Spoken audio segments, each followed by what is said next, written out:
The most broke esport in history is easily Smash Bros, as they have had no money, lack of first-party support, and lots of legal issues. Smash is one of the longest-running competitive video games of this day, pulling in hundreds of thousands of views every major tournament. But why are top players and organizations struggling to keep the lights on?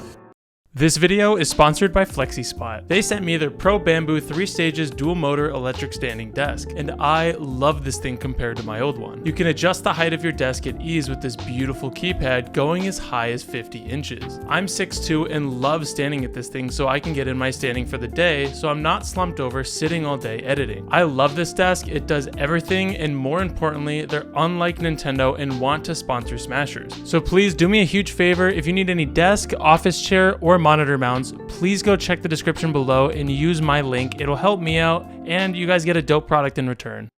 One of, if not the biggest reason Smash has no monetization is a lack of first-party support. Most competitive scenes are backed up by their developers to put on huge tournaments and events showcasing their game. Except for Smash, somehow we got the short end of the stick. We got shafted. A very prominent and current example would be Fortnite with Epic Games. Epic Games is heavily involved and frequently hosts large tournaments with insane amount of money. There are also online tournaments that occur often in various different game modes that you and your friends can sign up for very easily in-game. Riot Games also is heavily involved with League of Legends competitive scene and helps host some of the biggest esports tournaments of all time, like the massively popular Worlds. Both of these scenes enjoy huge first-party support, and their biggest events have prize pools that reach millions of dollars. They give us a small glimpse of what Smash could be if they supported the scene in the same way. However, Smash really doesn't get support from Nintendo. Nintendo has helped the newer Smash titles in Smash 4 and Ultimate, even having Nintendo get Smash 4 Evo onto Disney XD in 2017. But there's pretty much no support other than that. Backing by Nintendo has been non-existent, and Nintendo has even made several attempts to shut down a handful of tournaments and online events, with the most prominent one being Evo 2013 and a more recent being the Big House Online in late 2020 during the pandemic. Smash's first big issue with Nintendo came when Evo picked up Melee in 2013 when they needed an 8th game. Smash narrowly beat out Skullgirls and became a part of the event that year by raising more money than any other games community to donate for breast cancer research. After the Smash community came together to raise over $94,000 for cancer research just to get the game in the lineup at Evo, Big Daddy Nintendo still tried to get the game shut down. Though it was later revealed that at first they attempted to shut down the whole Smash event, but settled for just the stream when that failed. Thanks to intense backlash, Nintendo thankfully pulled back and allowed the event to occur. Now the Melee we all play on today is a modified version of the game, which caused some strife with Nintendo once more. Universal Controller Fix, otherwise known as UCF, launched in 2017, and the recent Frozen Stadium aren't favorably looked at by Nintendo, but since they've sponsored events in the past, we don't know what they've given us other than possibly just their name on a select few events. They don't seem to have a problem with UCF since we can hide the fact that the game has it. Nintendo doesn't seem to have an issue with it, as long as we don't make any physical changes to the game. In 2018, the Melee scene tried to have UCF as a standard for all tournaments, but Nintendo didn't want changes to their game, so they banned it at the biggest tournament of the year, being Evo 2018. So everyone who's used to having a great quality of life update just for the biggest tournament of the year to be set back.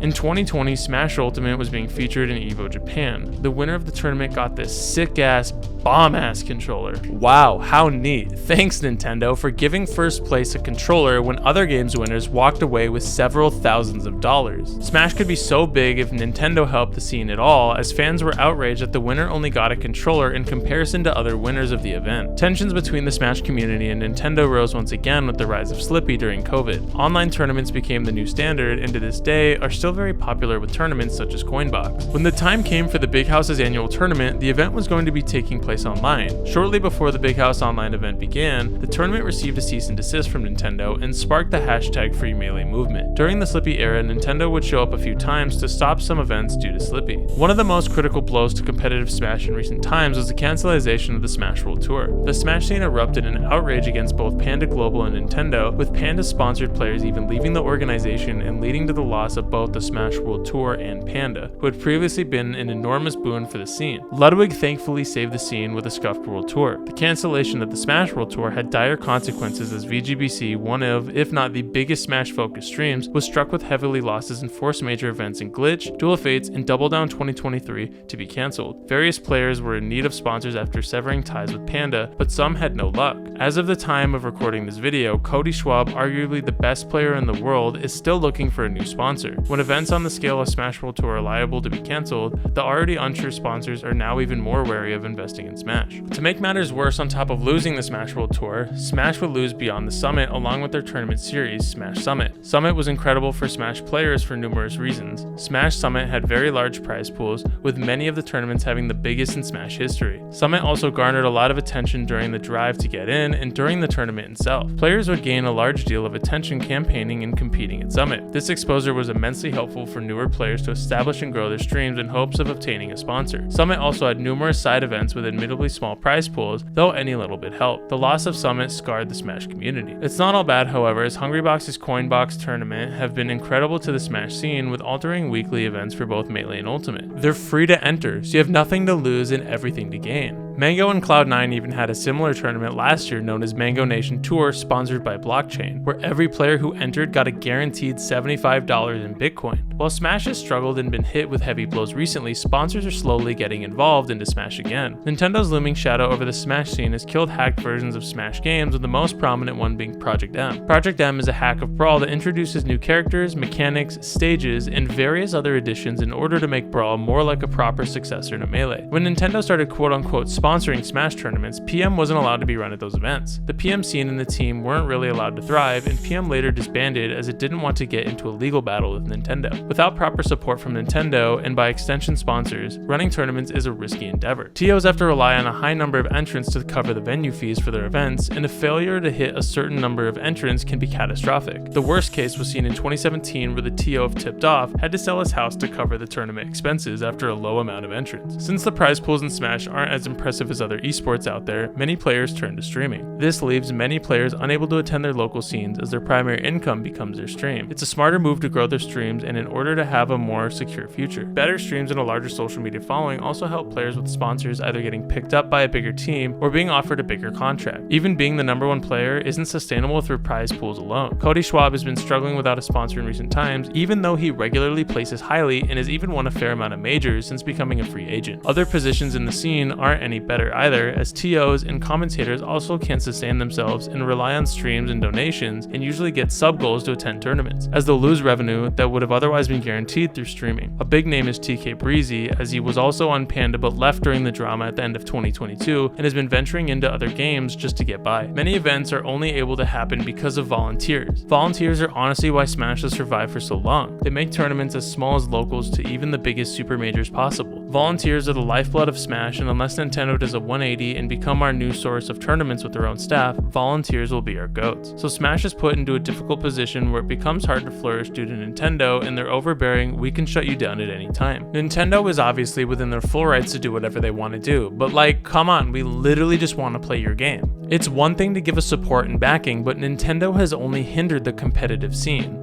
Never has it really helped us out. Nintendo being able to cancel any event also leads to sponsors being wary about investing in Smash. Sponsors don't want to invest in an event only to get canceled at the last second. Even though Smash Melee especially gets an incredible amount of views, it's too big of a gamble for most to invest in. Other events usually won't allow 2 Smash titles and settle for 1, which causes rifts and animosity in a scene that isn't exactly flourishing. All of these instances and attacks from Nintendo add up to why Smash makes no money.